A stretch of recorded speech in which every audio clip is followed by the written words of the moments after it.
I usually take a little while to sort out the lighting and everything so that the melanin's popping, whatever, but it's really grey outside, and frankly I thought I'd just keep it open because that's how I'm feeling. It's really like, I kind of hoped that we've gotten away from, getting mauled, like feeling open and all that stuff. We were quite tight for a little bit, but that didn't happen yesterday. But again, this is the non-toxic Manchester United channel. We like to keep things calm. And I might just rebrand this particular type of video after games like that as just therapy sessions, because this is what we all need. And frankly, what we need to remember is that there's more to life than football. Like, go outside, let the clouds soak into your skin, make sure that you're engaging and loving the people around you. Like, why sit and watch that, for an hour and a half? And there's so many other good things you can do with your time than to just be upset for a couple of hours. Like, you could do some cooking, you could do some knitting, right? I remember, like, I once learned how to solve a Rubik's Cube. I can't do it no more, but that was a good 20 minutes. And there's just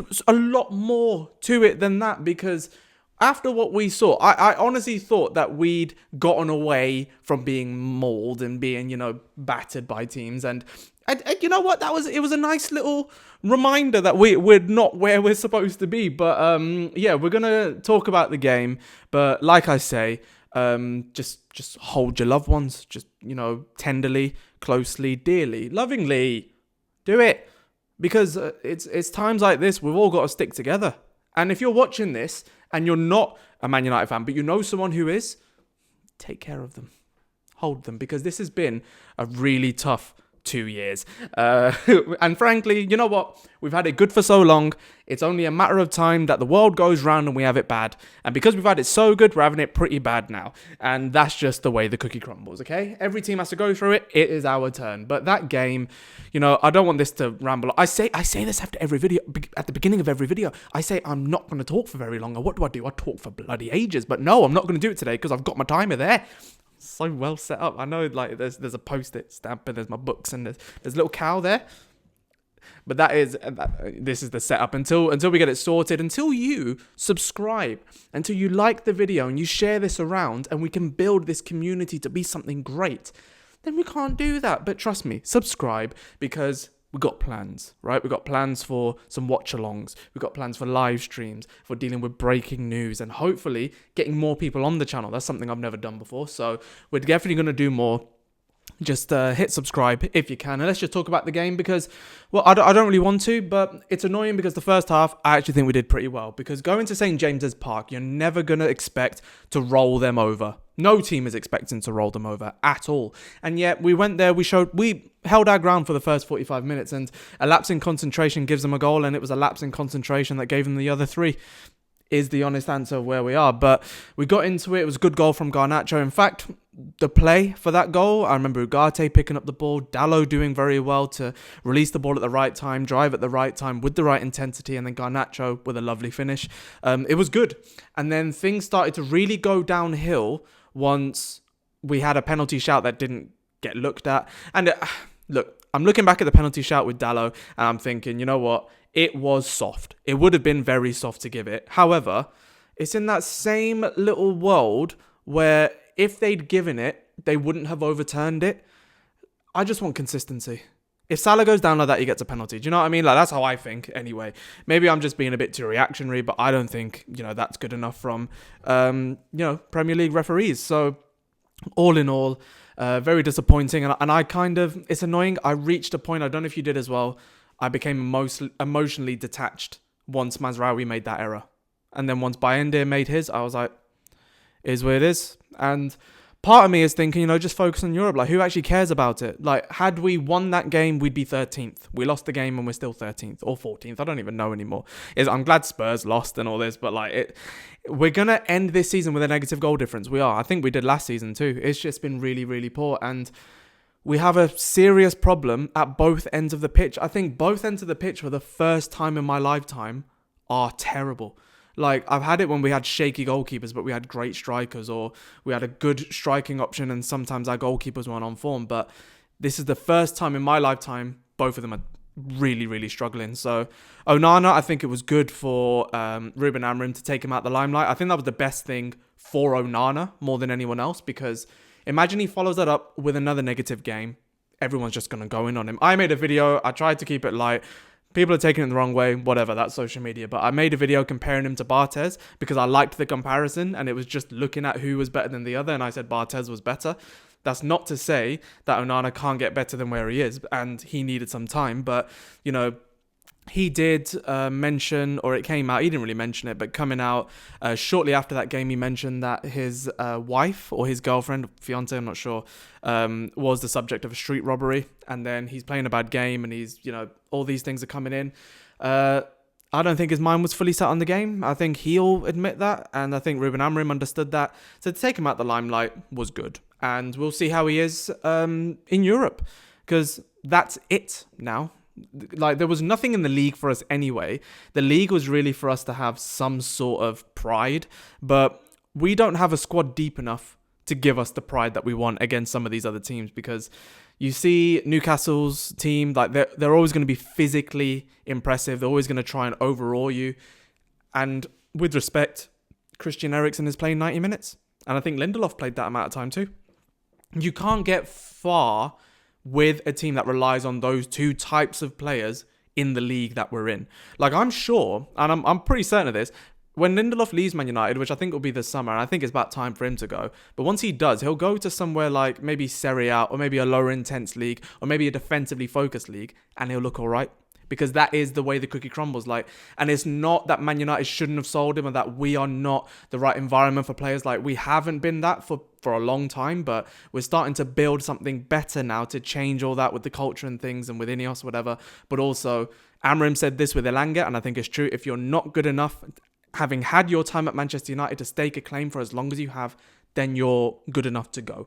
It doesn't matter how you play for them, because if it was the other way around and you played for them, you looked good, you came to us and you were bad, sometimes you have to look within. Maybe there are certain players that aren't good enough for Manchester United, as simple as that, and they're not good enough to take us forward to where we have to be.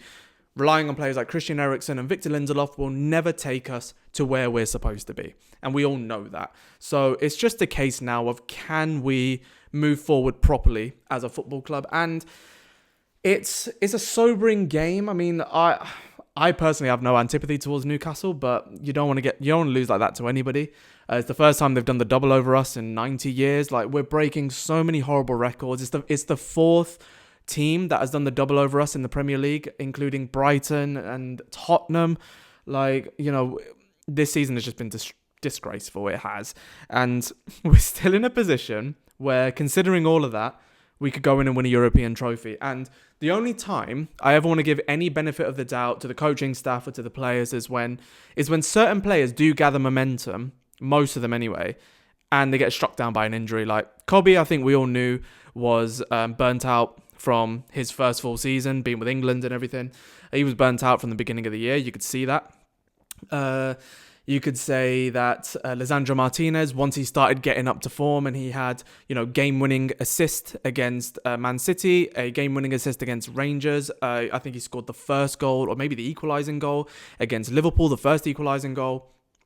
There you go, ACL done. Against Palace, we lose all momentum in that game. Another mistake from the goalkeeper, and that's it, we're done.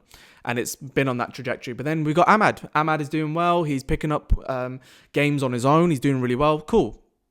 Out for the rest of the season, ankle ligament. All right. Yoro started off very well, and then he's out for a good amount of time. Doesn't get settled into the season. He's actually performed very well. De Ligt, as soon as we're all thinking that De Ligt is, you know, being a very good, like, dependable player, he's been out for the last 3 games, and we've missed him every single one of those games. I'm hoping he'll be back for Europe. And also, when Onana looks like he's doing well, a couple of clangers and that's it. And then when we wanted to take the limelight off of him, Bayindir was injured, but then we get Bayindir in there, he makes another clanger. Like, there's a lot of these individual problems that are happening, and it kind of culminated in Joshua Zirkzee, single turn of pace, and he does his hamstring. It looked more like a pull than a tear, so who knows if he's out for the rest of the season, but I'll be shocked if he's back for the European game. But it's a sombering time, and it's not one where I'm just going to overreact and say, you know, this is the worst team in Man United history. Like, statistically, yeah, we're terrible. But there are a lot of reasons for it. Some of these players aren't performing at their full potential. Some of them need better players around them. Like, Xerxes is a high IQ footballer. He needs more high IQ players around him. Mason Mount is being reintegrated. Let's see how long that lasts and what he can do. We need De Ligt back. We need Martinez back. We need Yoro back. We need Kobe back fighting fit. We need Ahmad back. There's a lot of players in there. Would our full strength team have battered Newcastle? I'm not entirely sure. That's where the summer and the following January and summer will be key. But all that we have to focus on right now, and I'll be saying it until Thursday, right? If we can make it to then. But we need to just be focusing on Europe. Like, the league is gone. It's a foregone conclusion. We can't get relegated, or unless we lose like 6 or 7 on the bounce, we're not. And Ipswich win them all, we're not going to get relegated. But we just have to take our medicine for the league, because that's where we are.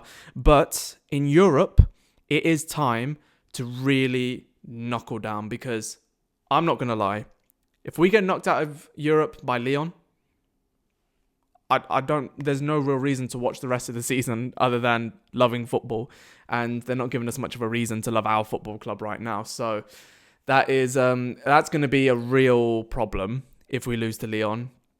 And then I think we'd play either Bilbao or someone else. I don't even know. After that, that's going to be a tough game, whichever it is. And then potentially Tottenham, unless they can't make it through their game. So it's going to be tough. It's going to be very tough. But I still have faith for some reason that we can do something in Europe, because somehow, after the Lyon game, which we should have won, I've made my thoughts on Onana pretty clear using the links in the below on socials, but we should have done a lot better and we should have been through. We should have won that game, but I think we will go through. Nothing is telling me that other than blind optimism, really, because Lyon have a good side, but being at home, being the only thing we can go for this season, I'm just going to hope for the best. But you know what? Let's see what we can do. I mean, I'm not going to bother going in on this player, going in on that player, because the club doesn't need it right now. I wanted to stay lighthearted about Onana. You can't even do that anymore. So I think we all just have to draw a line in the sand and say the league is done. We already knew. When I say the league is done, there's no point even caring about where we finish. And that sounds horrible, but what's it going to get you? The difference between 13th and 9th? It's not even Europe. So who cares? That is a damning indictment of where we are, I know. But somehow, if we manage to win the Europa League, we will have a good next season. You can't say this season was good, but it will make this season a lot better. And we would be in Europe next season, the top Europe competition. So, and we might knock someone out because of the coefficient, and that would be nice. So let's just pray for Europe. That's all I'm looking towards. Do you think that we're going to beat Lyon? Let me know in the comments below. And let me know if there's a certain thing going on at the club that you want me to talk about, because there's going to be more content coming to this channel and various others. So please do subscribe if you're new. Drop a like on the video if you're enjoying it. It just sends it out to more Man United fans. You know how that works. I appreciate you guys sticking around, because it's tough to stick around right now, but I appreciate you doing that. Let's just bring on Thursday, man. I'm scared.